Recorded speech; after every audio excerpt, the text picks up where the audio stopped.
Thanks to all of you guys for coming out. Can you all hear me okay? Good in the back? Good in the back! She's saying louder. I think I'm fine.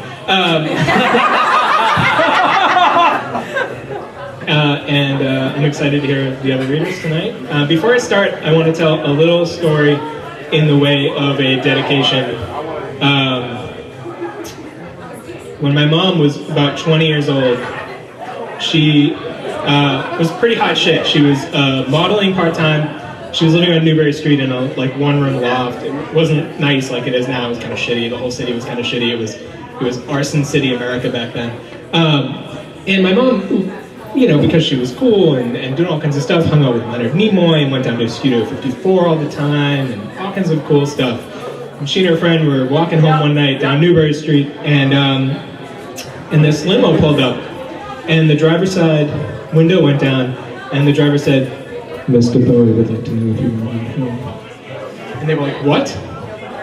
"Oh, Mr. Bowie would like to know if you want to ride home."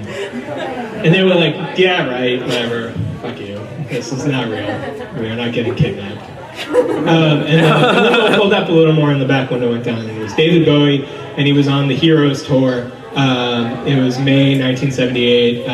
He was on his way up to Lansdowne Street to go to all the clubs, and he picked my mom and her friend up, and they went with him. They knew everybody at the clubs. My mom knew the owner and stuff. And they hung out with him all night, and I said, "Mom, what was he like?" Well, first of all, Mom, what year was this? Was it summer '82?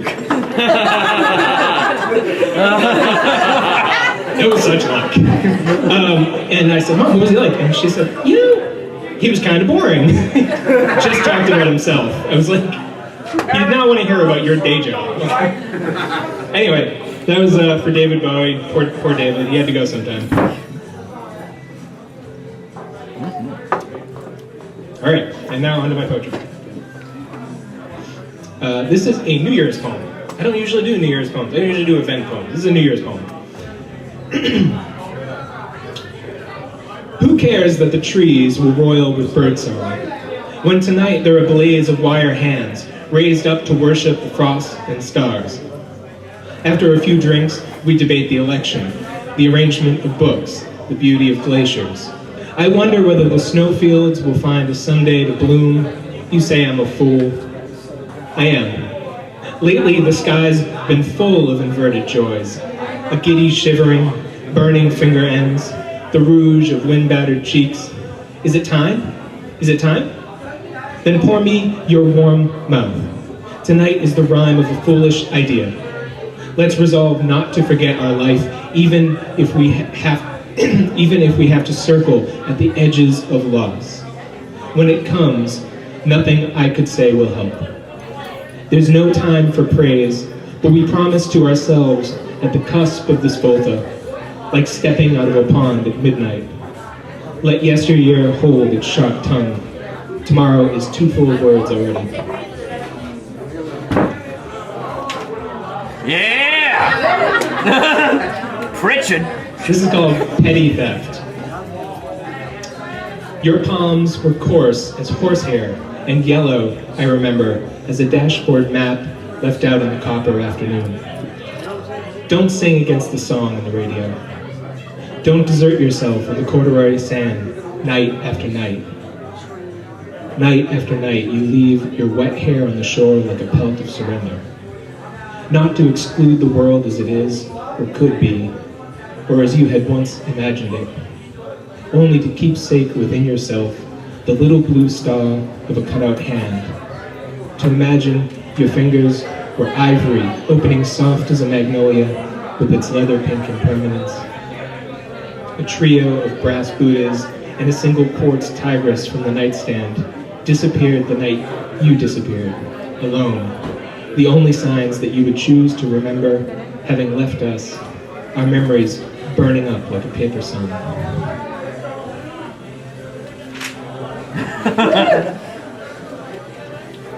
This is called Sonata for a Recent Engagement. It is not, I was asked to tell you about my marriage.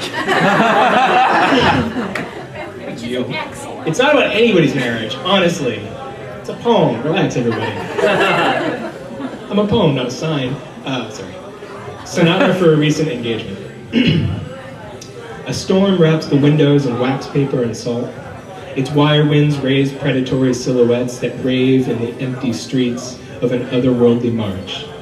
A single white thought collapses on the room. Vodka will help make the blank hours passable when snow blinds the television and the Wi-Fi dries up. Charred by a used-up match, the soft lawn of a Yahtzee mat releases a chemical smell that blackens both our mouths.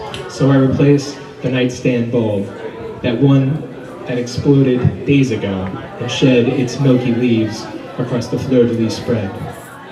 She's gone outside to push the thigh-deep snow off of our roof deck, listening to This American Life. The hours may pile up, but desire is still out of reach. We're vassals, even to ourselves. Every chore consumes a little space.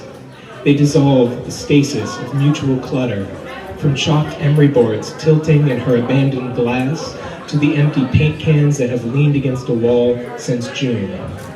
This is new, this tidiness, and it's nearly enough to set us spinning. Yes, I could have walked out. I could have paced the city for days and days, letting the ice dander my hair. I could have felt the snow in the pink of my hands pulsing with heat and dissolved like a cube of ice. We had plans to go to the movies, but the buses stopped running at 9 and the trains had lost their minds, so we stayed inside in our warm plaster box, circling the same two intimate expressions, neither present nor past nor future perfect, but shouting, ignoring, conditional, denying, and daring with tense or tone. We stop only for the shudder of plows that run their metal tongues along the road, resisting the disaster of accumulation, and their churning lights extend the gold ghosts of our bodies, and shadows pantomime a single word over and over as the rubber plant tries to escape through the window. I do some translations from time to time. Well, I do quite a lot of translations of one guy and some other ones. This is a translation from the Irish. It's by a poet named Derry O'Sullivan. It's very well known in Ireland. It's on like the translation exam for high schoolers. It's not particularly well known here. It's called Miscarriage, 1943.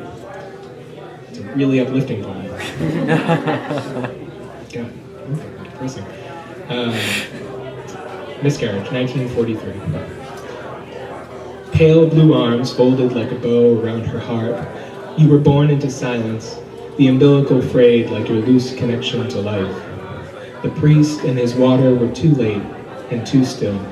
Water drawn up from Loch Bofina, water that had washed us all. The doctors breached your body from her body line, head cowled in her blood, to wrap you in newsprint with the war across your lips. An emptied orange crate would make do for a coffin. The tapping of hammers, a requiem, unequal to your mother's tears. The nurses fretted over limbo. The gardener carried you out of Hospital Materker, past the dogs barking prayers, to the thorn-cursed patch of earth that passed for a churchyard. Without cross or benediction, he placed the little crate into the soft ground there, as nameless as the dogs. Today in the papers, I read that the Pope has stopped believing anymore in limbo.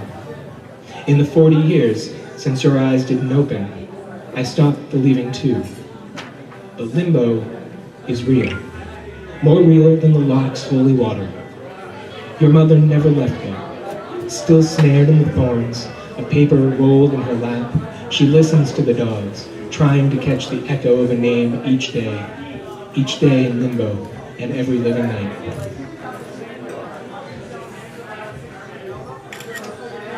This is by a Latin American contemporary poet, Selena Catalina Arango Rodriguez, and it's from a journal called Quadrivio. It's called Postcards from Chaos. 1. The desert is stained as if the rain were blood.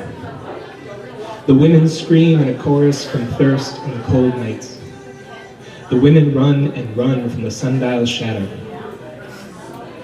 2. These thoughts should become a wheel that cuts through the stand dunes of Juarez. The ideas in these notes are the swing set in which a child tries to catch the sky, but each time she gets close, she becomes frightened as a bird falling out of the nest. 3. These thoughts are not flowers with a newborn girl's face laughing at the sun. These notes are mashed up trash, separated by a man who smiles because the women to whom they're addressed are now corpses. 4. Maybe all these elaborations are bullshit. They're set in a tragedy wherein one sister has to bury her other sister before she's unfleshed by the vultures. And a couple of poems by Antonio Machado, who's an early 20th century poet. He's great. Some of you might know him.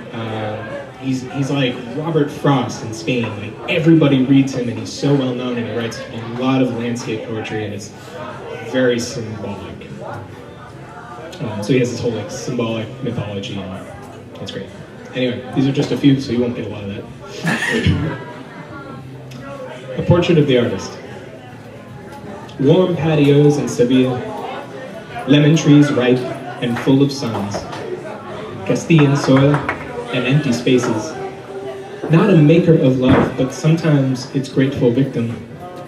A solitary, soft-voiced Jacobin, a kind of theologian, trying to be good, and am, in some senses of the word.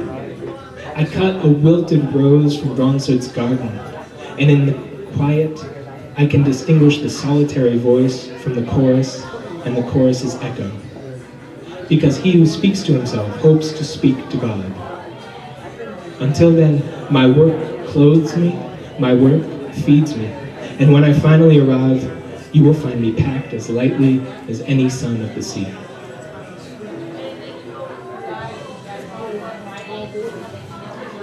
This is The Endless Rains of April by Machado.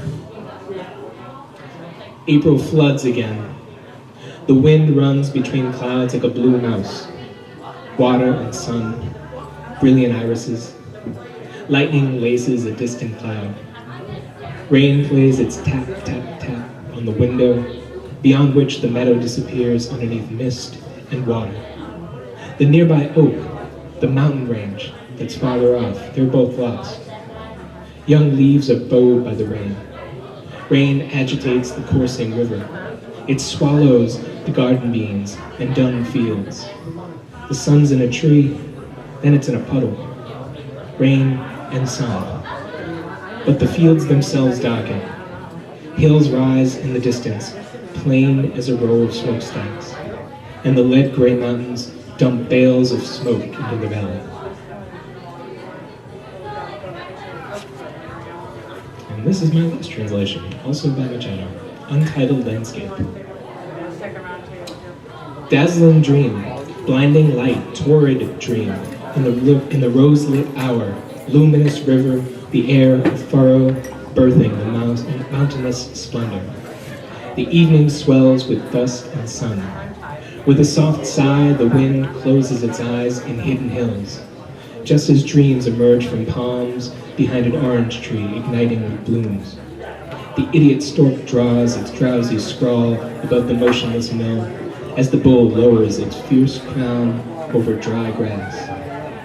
Hesitant, the branches' green dew slips down the white rock wall, runs immediately into the dark, and is lost in a garden asleep under boastful stars. Catching the last red syllable of dusk, the turret's highest window rolls. How am I doing on time? Am I over? Am I already over? You're good. I'm good? You hook me? Get the hook? I'll just scream. Just start screaming. I will take back every compliment one by one. Give me your Tyrannosaurus Rex, your like thing. Okay, this is public transit. Public, yay, public transit. My wife and I don't have a car. We live on the T. Kind of. To call that living. This is called public transit. We try to stay on our feet, try to ignore the oversized bags and subtle, frustrated elbows prodding other people's sides as acrid hoisin sharpens the lurch of shifting gears. When the bus stops fast, we fall and curse the driver. The goal is to be as steady as the glass towers that rise up over us in tidy lines that are perfect lines, which all together insist on ideas about order, about success, rightness and design, and righteous souls. Their scope encourages foresight, planning, control. All notions disputed by painful hips and knees, by this turbine of gas and flesh, its insides inscribed with questions like, have you recently been evicted? Is your social life limited by anxiety? Do you hate your own appearance? Suffering from PTSD? Have you found Jesus? They interrogate the workaday riders, though half of them, their eyes are shut. Then the bus stops. 2 police board. They take a man in front by the arm. He says he didn't do nothing and pulls away. He rides this bus every day. Every day. That's not the question. No? What then? One cop lays a hand on his gun. Our driver points towards the door.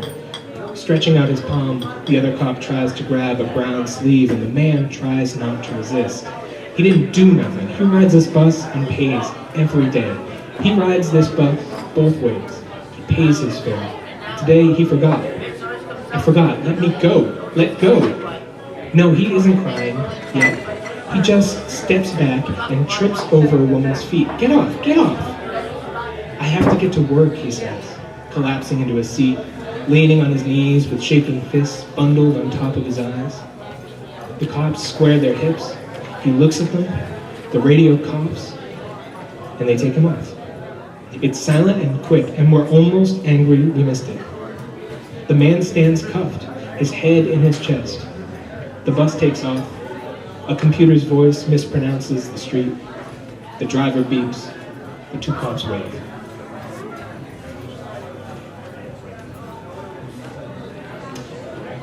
This next one is called Agnostic. I was requested again to let you know this is not about my wife. She's very anxious. She's great. She's great. You forgot charming. I forgot charming and beautiful. Sorry. This is called Agnostic. Doused in the dark liquor of your hair, I realized I had never heard you say it. Not while you were lost among the steepled pines of Oregon. Not under the department store's thin ammonia lighting. Not while studying the city as jagged as a molecule of ice. Not in the gabled avenues, nor across the imperceptible whiteness of our no longer touching. Never. It's as if you had committed yourself to the prevarications of almost silence, almost feeling. Hungry, tonsured words stood inside the wood-beam chapel of your mind, ready for the order. To turn the solicitous confusion of the world into a softened crust, acrylic on our pink tones. Otherwise, what good are they?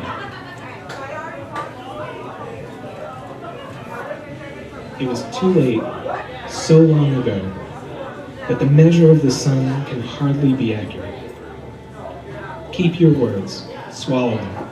I wouldn't have them. In the clasp of this act, I know that I will only ever have nothing. Take it from me, please. And this is my last poem. See, that wasn't so bad. I feel like the doctor giving somebody a shot, you know? Here's a lollipop. Lollipops are at the door, really do. Thanks everyone for coming out for poetry. Yeah, you can clap for yourselves. That's good. I love this series. I love going to readings around the city. I love the diversity of readings we have now, which, I don't know, 8 years ago or something when I started really regularly going. It felt like there wasn't. It felt like it was the same people over and over again, and there was no place to read unless you're in an MFA program and stuff, and that is not true anymore, and I am super excited about how the whole community is looking cooler than it used to be. So, you guys are great. Stay cool. This is the rites of spring. Ice made a mess of the house. Every corner and fissure bloated, drunk on winter's ale, groaning through the long nights of the north, having sipped for years on drizzling autumn. Brighter days drew spires from the roof, playing timpani on the bright asphalt until black and gray rivulets ran down into the street. April woke us at midnight with irregular, threaded drops that fell from the ceiling, the water transformed by amber streetlights. It was the furious southern birth of the storm that kept the rain so warm, so much that it hardly woke us. Instead, we dreamt of Tom's pulling ruby seeds from a pomegranate.